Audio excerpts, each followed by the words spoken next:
Intensément, cela semblait s'éloigner davantage, plus tu le désirais. Bienvenue dans le monde de la loi de l'attraction où parfois, pour recevoir ce que tu veux, il faut d'abord le laisser partir. Bien que cela semble paradoxal, ce concept est fondamental pour atteindre tes rêves. Dans cette vidéo, je vais t'expliquer comment fonctionne cette apparente contradiction et comment cela peut t'aider à transformer ta vie. Je te confie que moi-même, j'étais sceptique au début, pensant que la loi de l'attraction n'était qu'un simple mythe.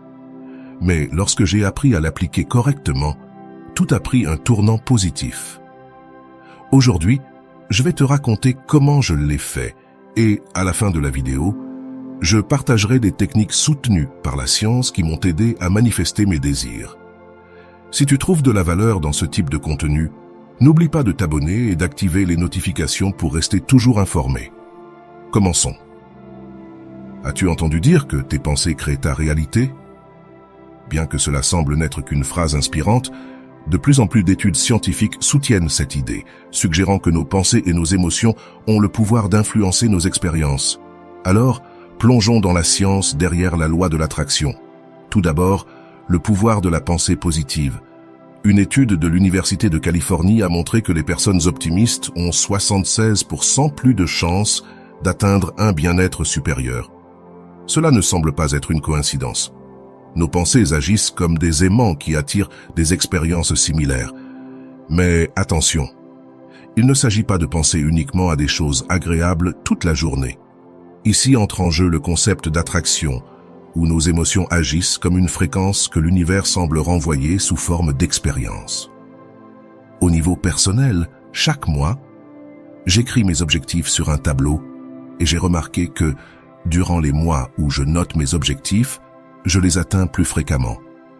Quand je ne le fais pas, ces objectifs semblent ne pas se réaliser par magie. Coïncidence? Je ne le pense pas. De plus, je te mets au défi d'essayer. Écris un objectif spécifique dans un endroit visible et observe ce qui se passe dans les mois suivants. Un conseil important, garde tes objectifs privés. Il existe des études qui suggèrent que lorsque nous partageons nos objectifs, notre cerveau ressent la même satisfaction que si nous avions déjà atteint ces objectifs, ce qui nous enlève la motivation de les réaliser. Ce processus de concentration sur nos objectifs n'est pas de la magie. La neuroscience indique que, lorsque nous dirigeons notre attention sur quelque chose, nous activons le système d'activation réticulaire dans notre cerveau qui agit fondamentalement comme un filtre nous aidant à remarquer des opportunités et des détails que nous passerions autrement sous silence. Le docteur Joe Dispenza, expert en neurosciences, suggère que nous pouvons reprogrammer notre esprit pour l'aligner avec nos désirs, comme si nous étions les maîtres de notre propre réalité. Maintenant, il ne s'agit pas seulement de s'asseoir et d'attendre. La loi de l'attraction ne fonctionne pas comme une baguette magique, elle agit plutôt comme un GPS qui te montre le chemin. Mais c'est à toi de conduire la voiture. Le secret réside dans la combinaison de pensées et d'émotions avec des actions concrètes. Tout comme dans une recette, tu peux avoir les meilleurs ingrédients, mais sans les mélanger et les cuisiner, tu n'auras pas un plat complet. Une technique clé dans ce processus est le détachement émotionnel, qui ne signifie pas devenir froid ou indifférent, mais libérer nos attentes pour ouvrir l'espace à de nouvelles opportunités. C'est comme ouvrir les fenêtres d'une pièce pour laisser entrer de l'air frais. Si tu t'accroches trop à un désir, tu génères de la résistance, ce qui peut éloigner précisément ce que tu veux attirer. Carl Jung, célèbre psychologue, l'a expliqué ainsi. Ce que tu résistes persiste, ce que tu acceptes se transforme. Si nous libérons cet attachement, nous libérons également l'énergie bloquée, permettant à nos désirs de se réaliser. Pense à un ballon rempli d'hélium. Si tu le tiens fermement, il reste avec toi, mais il ne peut pas s'élever. En revanche, si tu le lâches, le ballon peut s'envoler. Pratiquons un petit exercice de visualisation pour relâcher l'attachement.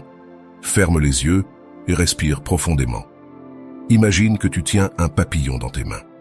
Admire ses couleurs et sa délicatesse. Maintenant, ouvre les mains et laisse le papillon s'éloigner, léger et libre. Ressens-tu cette sensation de soulagement? C'est le pouvoir du détachement. De nombreuses personnes célèbres ont utilisé cette technique pour atteindre leurs objectifs. Un exemple est Jim Carrey, l'acteur et comédien connu. Avant de devenir célèbre, Carey se visualisait triomphant. Il s'est même écrit un chèque à lui-même de 10 millions de dollars pour des services en tant qu'acteur. Il l'a gardé dans son portefeuille et l'a visualisé chaque jour. Mais voici le truc, il ne s'est pas obsédé par cela. Il a eu confiance dans le processus, a continué à travailler dur, et juste avant la date qu'il avait écrite sur le chèque, il a reçu une offre de 10 millions de dollars. Coïncidence? Peut-être, mais c'est définitivement intéressant. Cette technique de détachement est également efficace dans les relations amoureuses. Vous êtes-vous rendu compte que, souvent, les personnes sont attirées par celles qui semblent moins intéressées? Cela s'explique par le fait que le manque d'attachement émet une énergie de sécurité et de confiance en soi qui s'avère extrêmement attrayante.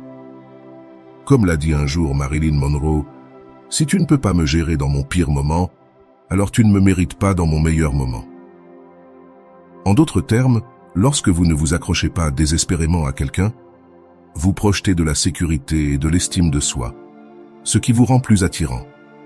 Je vous invite à essayer un truc simple. Chaque fois que vous vous sentez anxieux à propos d'un résultat, répétez pour vous-même « c'est quelque chose de mieux ». Cette phrase vous aide à vous rappeler que, même si vous désirez quelque chose avec intensité, l'univers pourrait avoir un plan encore meilleur pour vous. Avec cette mentalité, vous permettez à ce qui est vraiment nécessaire dans votre vie de se manifester. Passons maintenant au pouvoir de la gratitude et à sa capacité d'attirer l'abondance. Imaginez que votre esprit est un jardin et que chaque pensée est une graine. La gratitude agit comme un engrais qui transforme même le terrain le plus aride en terre fertile. Lorsque nous sommes reconnaissants, nous élevons notre fréquence vibratoire et émettons une énergie d'abondance qui attire des expériences positives. Robert Emmons, un chercheur pionnier dans l'étude de la gratitude, a découvert que les personnes qui pratiquent régulièrement la gratitude se sentent plus optimistes, dorment mieux et profitent de relations plus saines. La gratitude ne nous fait pas seulement nous sentir bien, elle modifie aussi notre cerveau. Selon des études de l'Université de l'Indiana, la gratitude augmente l'activité dans la zone du cerveau liée à la prise de décision, ce qui nous aide à faire des choix plus alignés avec nos objectifs. Vous voulez commencer à pratiquer la gratitude? Je vous propose un défi. Pendant la semaine prochaine, trouvez au moins 3 choses pour lesquelles vous êtes reconnaissant chaque jour et essayez de trouver des choses différentes chaque jour. Cela peut être aussi simple que de savourer une tasse de café, de voir un lever de soleil ou de recevoir un sourire inattendu. La clé n'est pas seulement d'énumérer des choses, mais de vraiment ressentir la gratitude. Le prochain pas consiste à apprendre à visualiser. La visualisation créative est une technique qui a été utilisée par des athlètes olympiques, des entrepreneurs à succès et de nombreuses autres personnes pour atteindre leurs objectifs. Visualiser, ce n'est pas seulement imaginer ce que vous voulez, c'est créer une expérience complète dans votre esprit. Albert Einstein a dit un jour « L'imagination est plus importante que la connaissance ».